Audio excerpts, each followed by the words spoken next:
The vampire king knew that I was hiding his greatest enemy's son. He knew every night I fed him, every time I called him my child. And yet he never stopped me. I thought I was deceiving a monster. But the night he finally stood in my doorway, I realized I had been the one tested all along. And what he called my betrayal was something far more dangerous. He called it loyalty. My name is Myra. In the kingdom of Vale, you don't survive by being brave. You survive by being quiet. You keep your head down, you scrub the blood from marble floors, and you never ask why the banners outside the palace gates keep changing. One week the sigil of House Nocturne flies high. The next week it's ripped down and burned, and the air smells like smoke and iron for days. They call it peace when the screaming stops. But everyone knows it's only a pause, like a breath held before the next bite. The war ended on a Tuesday. That detail still annoys me because war should end on something dramatic like a thunderstorm or a prophecy, not a Tuesday with gray skis and wet cobbles. I was on kitchen duty, hauling a sack of flour that weighed nearly as much as my hope when the palace bells rang. Once, twice, 3 times, not a celebration, a warning. The vampire king, Lucian Dreven, had returned, and he had won. When Lucian wins, the city goes silent. Doors shut, windows lock, even the rats seem to hide. The soldiers dragged bodies past the market and nobody looked up. I kept my eyes on my hands because that's what servants do. But the blood on the stones was fresh, and it was everywhere, and the smell followed me like a curse. That night the palace staff were ordered to clean the outer corridors. No questions, the steward snapped. No delays. The air in the halls felt colder than usual, as if the stones remembered older winters. I scrubbed until my knuckles split, until my wrists ached, until my mind went blank. That's when you're safest, when you feel nothing, when you become part of the building. Near midnight, I was sent with 2 guards to the abandoned East Wing, the part of the palace that used to belong to the enemy clan, House Varro. The wing had been sealed since the first blood treaty shattered. The doors still carried black wax marks, the old kind, the kind that made your teeth itch if you stared too long. The guards complained. One said the East Wing was cursed. The other said curses were just stories to frighten children. I didn't speak. I just carried my bucket and rag, and tried not to breathe too loud. We found the bodies first. 3 Varro soldiers, drained and left like broken puppets. Their eyes were open, staring at the ceiling as if they had seen something and died trying to understand it. The guards swore, stepped back, and one of them retched. They were trained men, but even trained men panic when they see what a vampire can do up close. "Clean it," one guard barked at me, voice shaking. "Quick."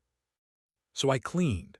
I knelt beside the corpses and scrubbed the stone, pushing blood into cracks that would never fully forget. I told myself to be numb.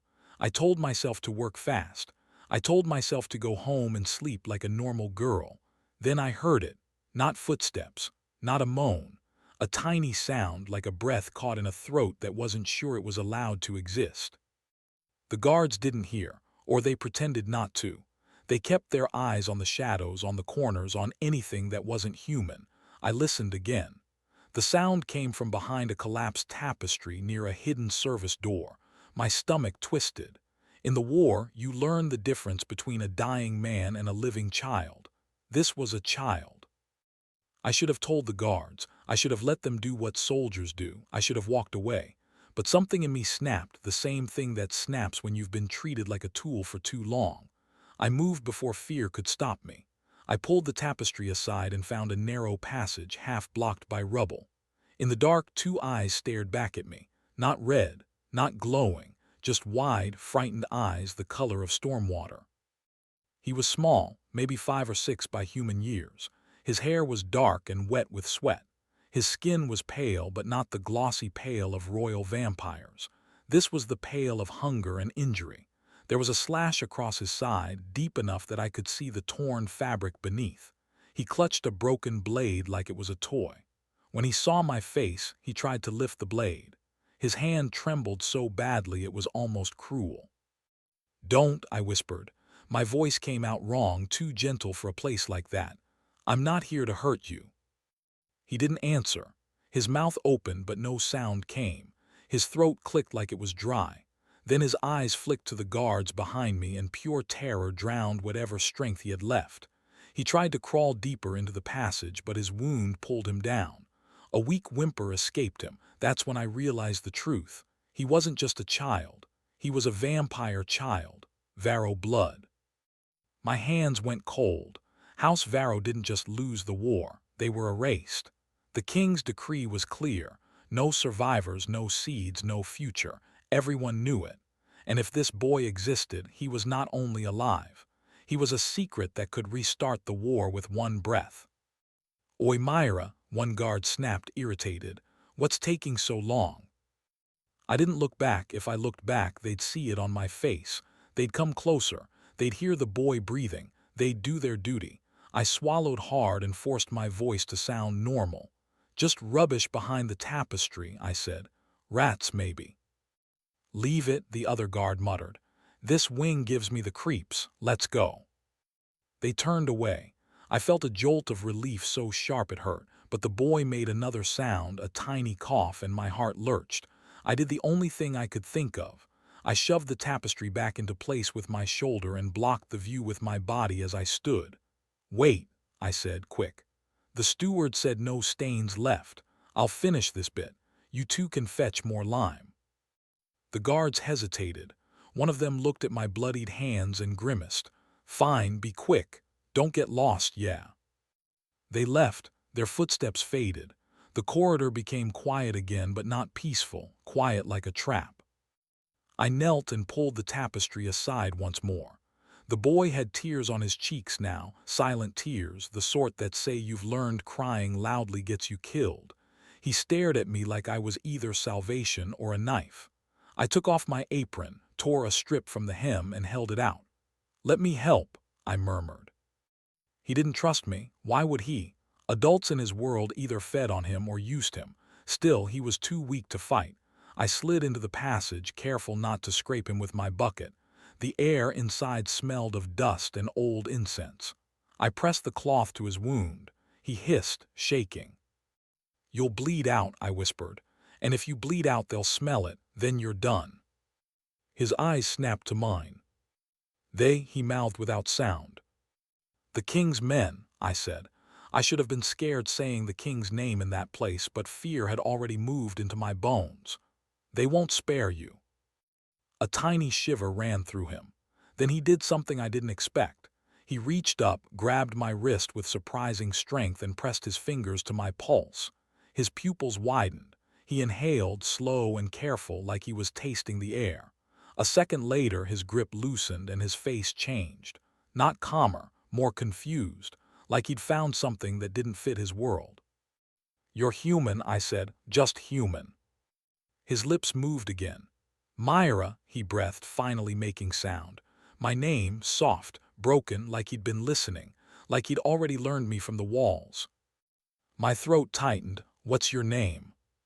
He glanced toward the corridor, then back at me. Soren, he whispered, don't tell. I won't, I promised, and I didn't even know why I was promising. Maybe because nobody had ever kept a promise to me without payment. Maybe because I was sick of being useful only when I stayed silent. Getting him out was the hard part. The passage led to an old servant's stairwell that connected to the laundry tunnels. I knew the palace like a second skin. I carried sheets, scrubbed floors, hauled water. I knew where the shadows hid and where the guards got lazy. I also knew one thing that made my stomach churn. The king had spies everywhere. Even the mice probably reported back. I wrapped Soren in a clean sheet and hid him in a laundry cart beneath a pile of damp linens. He was so light it was frightening, like he'd been starving long before the war ended. I pushed the cart through the tunnels, keeping my head down, nodding at other servants, acting like everything was normal. My heart pounded so hard I thought the cart would shake. No one stopped me. That was the first warning. Because in a palace, someone always stops you. Someone always demands a password, a reason, a bribe. When the halls are too easy, it means you're being watched and allowed to move because the watcher wants to see where you go. I didn't think about it then. I couldn't. I got Soren into my tiny attic room above the kitchens. It wasn't much, just a narrow bed, a cracked basin, and one small window that looked onto a chimney stack. But it had a lock. That lock had saved my life more than once. Soren lay on my bed, sweating, trembling. His skin looked too warm for a vampire, flushed like fever. I realized then he wasn't just injured, he was burning from within. War blood, poison, or something worse. I fed him water. He couldn't keep it down. I tried bread. He gagged. His eyes tracked me like he didn't want to trust, but he couldn't stop needing. Then my hands started shaking, because I understood what vampire children eat, and the only blood in my room was in my own veins. I sat beside him, pressed my fingers to my wrist, and hesitated. If I did this, I crossed a line. If I fed an enemy heir, I wasn't just hiding a child. I was committing treason against the king. The kind of treason that ends with your throat opened in public. As an example, I could hear the palace gossip already. Stupid girl, thought she could play hero, got what she deserved. Soren's lips were cracked. His breathing turned shallow, his eyes fluttered. He was dying, a child who had already lost everything. I made the choice that ruined my old life and started my new nightmare. I took the sewing needle from my kit, pricked my finger, and held it to his mouth. Just a drop. He latched on like instinct, like hunger had teeth. His eyes rolled back as if the taste hit something ancient in him. The color returned to his cheeks. He swallowed. Then he stared at me, shocked, like he couldn't believe what I'd done. "Why?" he whispered. I almost laughed, because the real answer was pathetic, because it wasn't noble, it wasn't brave, it was simple. "Because if you die here," I said, "I'll never sleep again." That was the first night. After that, there were more. I learned how to hide him, how to muffle his coughs, how to time his feeding so no one noticed I was always tired. I stole bandages from the infirmary. I nicked blood tonic from the royal stores, the stuff they kept for injured soldiers. I told the cook I had anemia so she'd give me extra meat. I lied until lying felt like breathing. And Soren changed. He healed slowly. He stopped flinching when I touched his hair. He stopped trying to hold a weapon. He started watching me like he was trying to figure out what kind of creature I was, because in his world, humans didn't help without chains. He began to speak in full sentences, careful ones. He asked what the moon looked like from my window. He asked why I hummed when I cleaned. He asked if the war was really over. "It's never over," I told him. "It just changes masks." One morning I woke to the sound of him whispering in his sleep, not in my language, in the Varo tongue, old and sharp. Then he said one word in common speech, clear as a bell: "Mother." My chest went tight. I waited for him to wake and correct himself. He didn't. He blinked up at me with serious eyes and said it again, like he'd tested it and decided it was true: "Mother." I should have stopped him. I should have said, "No, I'm not." Because that word is dangerous. That word makes you soft. That word gives enemies something to cut. But nobody had ever called me anything kind. So I swallowed the fear and answered, "Yes, love, I'm here." That's when the palace started to move around me differently. Servants looked away too fast. Guards lingered outside the kitchen door longer than they needed to. A raven perched on the chimney outside my window and watched me with eyes too clever to be natural. I told myself it was paranoia. I told myself to stay calm. Then, on the 15th night, I came back from the pantry and found my door slightly open. I never left it open. The room was dark but not empty. The air felt heavier, like the stone itself was holding its breath. Soren sat up on the bed, frozen, sheet clutched to his chest. His eyes were locked on the doorway. A voice, smooth as a blade, spoke from the shadows. "Myra." My blood turned to ice, because only one man in the palace said my name like that, like it belonged to him even when it didn't. The vampire king stepped into the faint light from my window, and his gaze went past me, straight to the child on my bed. He didn't look angry. That was the worst part. He looked calm, curious, like he'd been waiting for this exact moment. And then he said softly, dangerously, "You've been feeding my enemy's heir in my own house. Tell me, girl, did you think I wouldn't notice?" My knees wanted to fold. I forced them to stay locked, proper servant posture like manners could save me. I clean what I'm told, Your Majesty, I said, and hated how small my voice sounded. Lucian's eyes flicked to my split knuckles, then to the faint blood stain on my finger. He inhaled once, slow, like he could read my sins in the air. Sorin made a tiny noise, half growl, half plea. The king lifted a hand not to strike but to still him, and the child obeyed at once. That's when I understood. I hadn't just hidden an heir. I'd brought him into a room where a single word could end him. Lucian stepped closer until the cold of him brushed my skin. "You've got nerve," he murmured. His gaze sharpened. "Did he drink because he was starving or because he trusted you?" My mouth went dry. The king's voice softened into something worse than anger. No screaming, no running, no lies. He set a small bronze seal on my table, stamped with the royal crest, the wax still warm. "This means the palace gates open for you tonight," he said. "Now tell me why you chose my enemy's child over your own life." I stared at the seal, then at Sorin. Behind Lucian's calm eyes, I felt a verdict forming like a blade being drawn, and I knew dawn meant death. Lucian did not wait for me to answer straight away. He moved around my tiny attic room like he owned the air itself. His fingers brushed the cracked basin, the folded blanket, the sewing kit on the table. He noticed everything. Kings survive by noticing what others miss. "You had 15 chances to hand him over," he said quietly. 15 nights. My spies reported a weakness in your steps, a drop in your pulse, a shift in kitchen supplies. You think I rule by chance?" My heart slammed against my ribs. Spies, so I had been watched, not once, not twice, every single night. Sorin shifted behind me, small but defiant.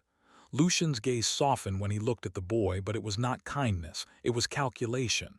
"Do you know who he is?" the king asked me. I swallowed. "The last Varro heir," Lucian nodded once. "If he lives, there will be rebellion. If he dies, the war ends completely." He stepped closer. "So tell me, Myra, why did you feed him?" "Because he was a child, because I was tired of watching children die, because I am weak." All the answers felt stupid against a crown. Instead, I said the truth that scared me most. Because someone had to choose mercy. My voice trembled but did not break, and no one else would. The silence after that stretched long. Then something unexpected happened. Lucian laughed, not cruelly, not loudly, a short breath of amusement that did not match the danger in the room. "Mercy," he repeated, tasting the word like it was foreign. "My counsel would choke hearing you say that." He turned to Sorin. "Come here." The boy hesitated, then slid off the bed slowly. He stood straight despite the fear in his eyes. Lucian studied him for a long moment. "You know who I am?" he asked. Sorin nodded once. "You killed my father," he said softly. The air turned sharp. Lucian did not deny it. "Yes, no apology, no excuse, just truth." Sorin's jaw tightened. "Then why am I alive?" Lucian's eyes flicked to me. "Because she fed you." Then he looked back at the child. "And because I allowed it." My breath caught, allowed. Lucian walked to the small window and pulled back the curtain slightly. Moonlight poured across his face. "Do you think my palace misses anything?" he asked quietly. "Do you think a Varro heir could breathe under my roof without my scent catching it?" He turned back toward me. "I knew the first night." The room tilted around me. "You knew," I whispered. "I knew," he confirmed. "I watched, I waited. I wanted to see what you would do." Rage flickered in my chest before fear crushed it. "You used him," I said, barely breathing. "You used a child to test me." Lucian's expression did not change. "I used an opportunity." He stepped closer again. "Loyalty is not proven in comfort. It is proven when no one is watching." "I was betraying you," I said. "I was hiding your enemy." "You were," he agreed calmly. "And yet you never tried to escape. You never contacted rebels. You never used him as leverage. You simply fed him, protected him, taught him." Sorin looked between us, confusion clouding his face. "You were testing her?" he asked. Lucian crouched slightly so his eyes were level with the boy. "Yes." His voice lost its edge for a brief second. Because if you grow into a monster, it will not be because of her. The weight of that hit harder than any accusation. I felt tears burn my eyes, not from fear this time, but from something else. He wasn't angry that I hid Soren.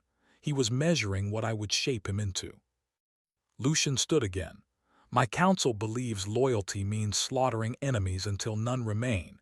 They believe mercy breeds weakness. He paused. But killing the last Varro child only ensures another war in 10 years. Hatred does not vanish. It waits. He looked at Soren with sharp intensity. But if the last Varro heir grows under my roof, learns my laws, understands my rule, then the war truly ends. The room felt too small for the idea forming between us. You would let him live? I asked. Lucian's gaze snapped to mine. No, a chill ran through me. I would let him be raised. There was a difference. Footsteps echoed faintly down the corridor. The council, they would not accept this. They would demand Soren's execution by dawn. Lucian sensed my fear. They will call you traitor, he said. They will say you betrayed me. He stepped so close that his voice dropped to a whisper meant only for me. But what you did was not betrayal. His eyes held mine steadily. It was loyalty. The word landed like a blade cutting through every doubt. Loyalty not to bloodshed, loyalty to peace, to something bigger than revenge. Soren looked up at Lucian carefully. If I stay, he said slowly, you won't kill her. Lucian did not hesitate. No one touches her. I exhaled for what felt like the first time in weeks. The door downstairs slammed open suddenly. Voices, angry, the council had arrived earlier than expected. Your Majesty, one voice called sharply. We have reports of Varro sent within the palace. Lucian did not move. Of course you do, he muttered softly. Then he looked at me one final time. This is where it becomes difficult. He walked to the door and opened it before they could knock. 5 council elders stood in the corridor, eyes glowing faintly red, suspicion heavy in their faces. Your Majesty, the eldest began, we have reason to believe. Lucian stepped aside, revealing Soren standing behind me. Gasps rippled instantly. You dare harbor him, one elder spat. Lucian's voice cut through the tension like winter wind. I do. This is madness, another shouted. He is Varro blood, he will grow to avenge his clan. Lucian's gaze darkened. Only if we teach him to. The council murmured angrily. This servant deceived you, one elder hissed, pointing at me. Execute her and finish the boy, end it clean. Soren gripped my sleeve tightly. I felt his small hand shaking. Lucian stepped forward, power radiating from him like heat from flame. No, the single word carried absolute authority. She will not be executed. On what grounds? The eldest demanded. Lucian's answer was slow, controlled, unshakable. Because she did what none of you would dare. Silence fell. She chose peace over pride, he continued. She chose mercy over fear. That is not betrayal. He turned fully toward them, crown catching the moonlight. That is loyalty. The elders faltered. Power shifts are silent before they are accepted. Lucian looked back at me one last time. Myra, he said calmly, you will continue raising him. My breath caught. In the palace. In the palace, he confirmed, under my protection. The council erupted in protest, but Lucian raised one hand and they fell silent instantly. Let it be known, he declared, voice echoing through the stone hall, that the last Varro heir lives not as prisoner but as proof. Proof of what? One elder whispered bitterly. Lucian's eyes were colder than ever. That loyalty is not killing my enemy. His gaze shifted to Soren, then back to the council. It is raising him to never become one. The corridor fell into stunned silence. For the first time since the war ended, there were no threats, no shouting, only the quiet understanding that something had changed inside the kingdom. I looked down at Soren. He looked up at me with wide, uncertain eyes. And for the first time, I realized something terrifying. The king had not been testing whether I would betray him. He had been testing whether I could reshape the future. And I had passed. The announcement did not stay inside that corridor. Nothing ever does in a palace. By sunrise, the entire kingdom knew. The last Varro heir was alive, and he was not in chains. He was under the Vampire King's protection. The streets did not erupt immediately. That would have been simple. Instead, there was something worse. Whispering. Markets fell quiet when guards passed. Tavern doors shut earlier than usual. Loyalists called it wisdom. Rebels called it weakness. The council called it dangerous.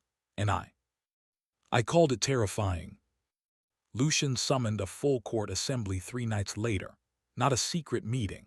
Not behind closed doors. Public, deliberate, strategic. If this decision was to stand, it would stand in the open. I dressed in the plainest gown I owned. No silk, no jewels, just gray linen. I wanted no one mistaking me for royalty. I was still a servant. I still scrubbed floors. But now every pair of eyes in that hall followed me like I carried fire. Soren stood beside me, small but steady. He wore a simple black tunic the royal tailor had altered overnight. It fit him poorly, but he stood tall in it. His eyes did not hide anymore. They watched. The court hall filled with nobles, generals, advisors, and foreign envoys. The air buzzed with restrained hostility. When Lucian entered, silence fell instantly. He wore no ceremonial smile. Only the crown, only power. He stood at the center of the dais and spoke without raising his voice. "You believe I have betrayed our victory," murmurs rippled. "You believe I have allowed the enemy to breathe within these walls." A few nods. No one dared interrupt. Lucian stepped down from the dais. He did not stand above them. He stood among them. "When we destroyed House Varro, we won a war," he continued. "But hatred does not die with a banner. It survives in memory, in children, in stories whispered at night." His gaze moved across the hall slowly. "If we kill every surviving heir, we do not end war. We guarantee the next one." One general scoffed loudly. "Mercy is weakness, Your Majesty." Lucian's eyes snapped toward him. "No," he replied coldly. "Mercy is control." The hall stilled again. He gestured toward Soren. "This child lost his father, his home, his future. If I execute him, I create a martyr. If I imprison him, I create resentment. But if I raise him," he paused, letting the weight settle, "I create loyalty." The word hit the hall differently this time. Not soft, not foolish, calculated. An elder stepped forward carefully. "And if he grows to betray you?" Lucian did not look at Soren when he answered. He looked at me. "Then that failure will be mine." Every gaze shifted toward me. My breath caught, but I did not step back. Lucian continued, "He will be educated in our laws, trained in our discipline, bound not by fear but by understanding. He will know who fed him when he starved. He will know who spared him when death was easier." His voice deepened. "That loyalty will be stronger than chains." Silence stretched long. Then something unexpected happened. Soren stepped forward. Without prompting, without fear. He bowed, not perfectly but sincerely. "I do not forget," he said clearly, his voice small but unwavering. "My father taught me pride, she taught me mercy." He glanced at me briefly. "And the king taught me choice." The hall felt different after that. Not convinced, but unsettled. Lucian returned to the dais. "Let it be written," he declared, "that House Varro is not erased, it is reformed under my crown." No rebellion exploded that night. No swords were drawn. Because the decision had already shifted the power structure. Killing Soren now would mean defying the king publicly, and few had the courage for open rebellion. But there was something else in the air. Respect. Not loud. Not unanimous. But real. The court slowly dispersed. Whispers continued, but the shouting never came. Later that night, when the hall was empty, Lucian stood alone near the throne. I approached carefully, unsure if I was permitted. He did not turn when he spoke. "You were afraid," he said quietly. "Yes," I admitted. "You still are." "Yes." He finally faced me. "Good, fear keeps you honest." I swallowed. "Why me?" I asked softly. "Why trust me with him?" Lucian studied me for a long moment. "Because you did not know you were being watched," he said. "Because you expected no reward. Because you chose mercy when it cost you everything." He stepped closer, but not threateningly. "My court knows how to kill," he said. "It does not know how to heal." His gaze softened slightly. "You do." For the first time since that night in my attic, I did not feel small.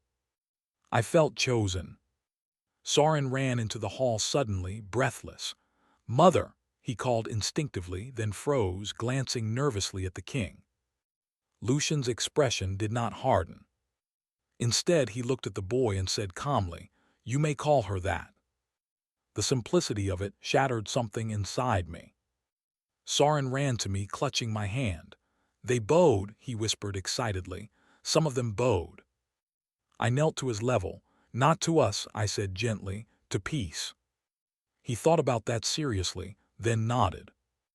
Lucian watched the exchange quietly. There was no jealousy, no possessiveness, only assessment. "You will remain in the palace," he said finally, "both of you." I understood what that meant: protection, responsibility, danger. "Under your watch?" I asked carefully. A faint smile touched his lips. "Under my loyalty." Word no longer sounded ironic. It sounded earned. Years later, historians would argue about that night. Some would call it the moment the vampire kingdom evolved. Others would call it the beginning of weakness. But those who lived through it knew the truth. War ends when someone refuses to pass hatred to the next child. And that night, the king did not kill his enemy's son. He invested in him. As the moonlight poured through the tall windows, Lucian spoke one final time, not to the court, but to me. "You thought you were deceiving a monster," he said quietly. I nodded once, and instead, he asked. I met his gaze steadily. "Instead, I was being measured." Lucian inclined his head slightly. "And you were found loyal." The hall stood silent around us, not because of fear, but because something stronger had taken root. A future that did not require blood to survive. And as I held Sorin's hand, I finally understood. The king had never wanted proof of obedience. He wanted proof that mercy could exist in his kingdom without destroying it. And now he had it, so tell me, if you were the king, would you forgive her? Yes or no? If this story moved you, comment your answer below. I read every single one. And if you want more dark royal stories with shocking twists and emotional endings, don't forget to like and subscribe. Because in this kingdom, loyalty is always being tested.